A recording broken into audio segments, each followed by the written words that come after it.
So in this video I want to show you through how to do the fly-in mount and the dismount for a triathlon. So the first thing we need to do is set the bike up ready, and this is what you would do in transition. So here we're taking some elastic bands. These are just regular elastic bands that you can buy from any supermarket or stationery shop. Find somewhere on the back of your shoe that you can connect it to. Loop it through that and then loop the other end of it over the rear of the bike.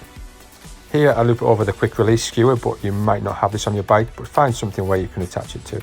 Also easy if you line your shoes up so that your pedals are horizontal and the heel of your left shoe is as close to that point where you're attaching the elastic band. So we're now going to do a similar process on the other side, but this time with the right shoe. We're going to take the heel and this time we're going to attach it to the front derailleur. Now we're almost ready for our first practice of our flying mount. However, there's one important task to do first, and that's just to remove any little stones we can find on the drive to make sure these don't stick into our feet. Fortunately, there probably will be some there on race day, but best to try and avoid them in practice. So practice run 1. My focus here is just to run, jump, get my leg over the seat and get sat down. My feet I'll just rest on top of my shoes at this point. Don't be frightened of a bit of speed. The faster you're going, the longer the bike will actually run in a straight line for, and the longer you've got to sort your feet out.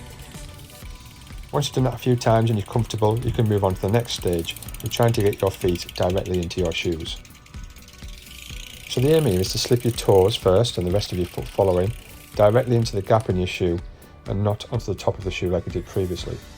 As you can see on this practice run, it didn't go perfectly, so we try again. But it does show if it doesn't go perfectly, you can still get away and carry on riding. The tip to getting your feet into your shoes is just to take a half a second longer when you first jump on the bike to look where your shoe is to be able to identify where you need to put your foot exactly. Again, to emphasise, speed is your friend, it gives you longer to do this. Also, know in the back of your mind that if it doesn't go perfectly, you can still just put your feet on top of the shoes as we did in that first practice run. And then you can sort your feet out a bit further up the road once you're up and riding. So now you've mastered the mount, you've got to think about when you come to the end of the ride and you've got to get back off the bike. What we need to do here is plenty of time before you get to the dismount line. You need to take your feet out of your shoes and rest them back on the top of the shoes. Then as we come closer to the dismount line, we step our leg over the bike behind the other leg and simply step off onto the floor and run away into transition to start the next event.